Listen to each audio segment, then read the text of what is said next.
कहने को तो बीजेपी और सनातन एक दूसरे के पूरक हैं। कहने को तो बीजेपी राम गाय गंगा के नाम पर ही सत्ता पर स्थापित है, लेकिन आज वर्तमान दशा यह है कि सनातन और बीजेपी आमने सामने मैदान के अखाड़ा में लड़ने को तैयार है। आदि मुक्तेश्वरानंद सरस्वती महाराज, जिनकी कहानी तो आपने खूब सुनी होगी, लेकिन आज जो सरस्वती महाराज ने सरकार को चुनौती दी है, उससे सरकार भी कांप उठी है। क्योंकि आदि मुक्तेश्वरानंद ने जो अपना खुला प्रमाण प्रस्तुत किया है, सरकार की तरफ से जो उन्हें नोटिस थमाई गई थी कि आप यह प्रमाणित करिए कि आप ही शंकराचार्य हैं, उन्होंने आज प्रेस वार्ता बुलाकर और अपना प्रमाण साक्ष्य और सरकार को चैलेंज भी किया है और सरकार को बता दिया है कि आपके द्वारा या फिर आपकी सरकार के द्वारा अगर यही रवैया रहा तो विनाश निश्चित है।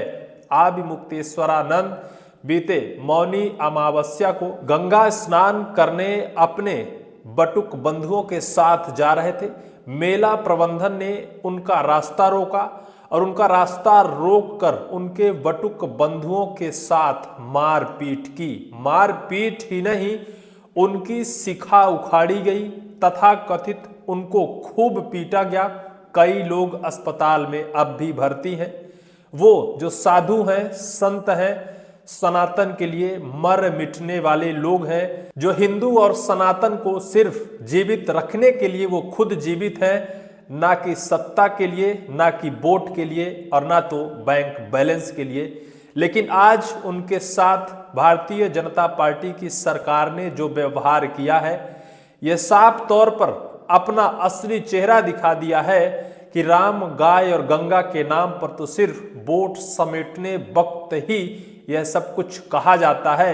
वास्तविकता तो यह है कि सब कुछ उसके विपरीत होता है। आदि मुक्तेश्वरानंद ने जो कुछ अपना प्रमाण और साक्ष्य आज प्रेस वार्ता बुलाकर रखी है, उसे देखकर सरकार के अंदर, प्रशासन के अंदर बैठे बड़े अफसरों के भी पसीने छूट गए हैं। आपको बताएं, आदि मुक्तेश्वरानंद के साथ जब यह हैवानियत और यह बिहेवियत की गई थी, आदि मुक्तेश्वरानंद ने अनशन में बैठ गए थे। वो अपनी कुटी से पहले जहां प्रशासन ने उन्हें छोड़ा था, वहीं वो अनशन में बैठ गए थे। तब से वो अनशन में बैठे हैं।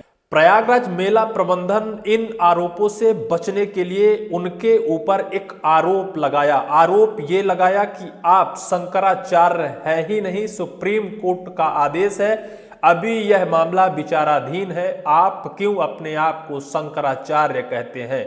आप सोचिए कि किसी के ऊपर सरकारें पहले अपराध करती हैं और जब यह अपराध सरकारों के ऊपर ही मढ़ दिया जाता है, तो फिर सरकार या फिर सरकार के अंदर सिस्टम में बैठे बड़े नेता और अफसर इन पूरे आरोपों से बचने के लिए दूसरा रास्ता तलाशने लगते हैं कि इन्हें और ऐसे किन मामलों में फंसाया जा सकता है कि इनका मुंह बंद हो जाए। ये लोग जो तड़फड़ा रहे हैं, जो हमारी छवि धूमिल कर रहे हैं, वास्तविकता इनका सब मुंह बंद हो जाए, ये लोग बोलना बंद कर दें। लेकिन ऐसा अगर एक इतने बड़े महंत, इतने बड़े महात्मा के साथ किया जा सकता है, तो कल्पना करिए कि आम इंसान आखिर कैसे सुरक्षित होगा या फिर आम इंसान कैसे इन प्रशासन के उच्च सिंहासन पर बैठे महान लोगों से बचता होगा, जब एक महान संत इन नेताओं से, इन अफसरों से नहीं बच पाया है। उन्होंने क्या सफाई दी है, इसे जरा सा आप समझिएगा। उन्होंने जिस तरह से अपने सुप्रीम कोर्ट में चल रहे उस केस का हवाला देते हुए उन्होंने बताया है कि कैसे आपके द्वारा जो नोटिस चपकाई गई है, जो नोटिस थमाई गई है, वो बेबुनियाद है। आप अपने कर्म, अपने कुकर्म से बचने के लिए हमारे ऊपर ये आरोप जबरदस्ती मढ़ रहे हैं। दरअसल उनके वकील हैं, उन्होंने साफ लहजे में कहा है, स्वामी आदि मुक्तेश्वरानंद की ओर से सुप्रीम कोर्ट के वकील पीएन मिश्रा ने कहा, नोटिस में 14 अक्टूबर 2022 के आदेश का हवाला दिया गया।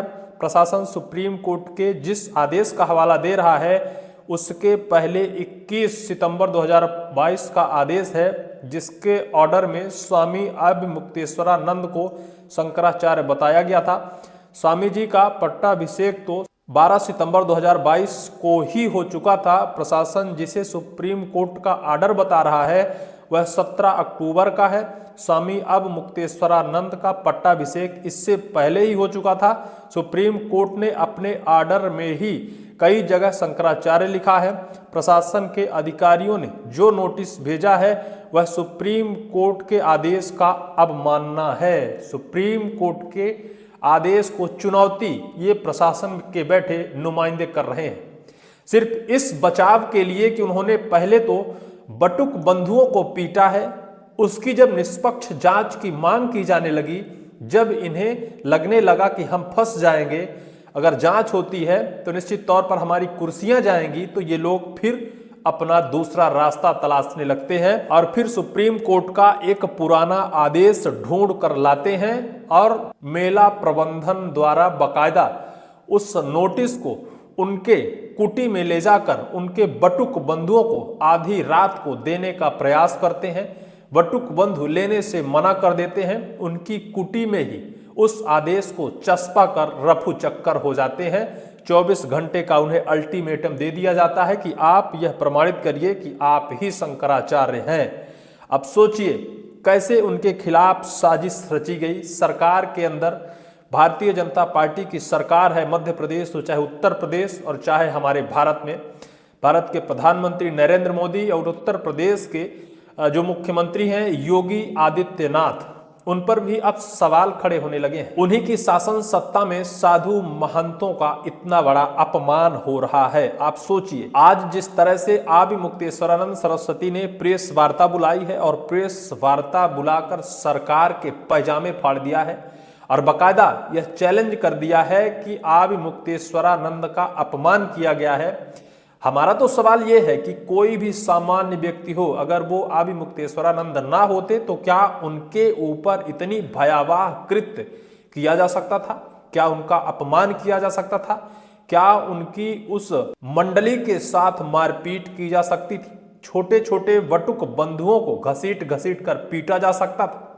क्या सरकार इसका जवाब दे सकती है? निश्चित तौर पर यह आग अब पूरे देश में धधकने लगी है। आदि मुक्तेश्वरानंद के पक्ष में संपूर्ण भारत वर्ष के साधु महात्माओं का समर्थन अब आने लगा है और बकायदा सरकार को चुनौती देते हुए कहा है कि हम प्रयागराज के इस मौनी अमावस्या गंगा स्नान में बाधा नहीं बनना चाहते हैं, बाकी हम दिल्ली कूच करेंगे और इसको लेकर सरकार से जवाब चाहेंगे कि आखिर साधु महंत और इन महाआत्माओं का अपमान आखिर क्यों होता है। सरकार सोच समझकर रणनीति और साजिश के तहत उनके खिलाफ आखिर ऐसा कुछ क्यों कर रही है? आखिर क्या वजह है कि बीजेपी सनातन राम और गंगा के नाम पर आती है और उन्हीं का अपमान करती है? सबसे बड़ा सवाल रहेगा। इस पूरी वीडियो को लेकर आपकी क्या राय होगी? कमेंट सेक्शन पर कमेंट आप जरूर करिएगा।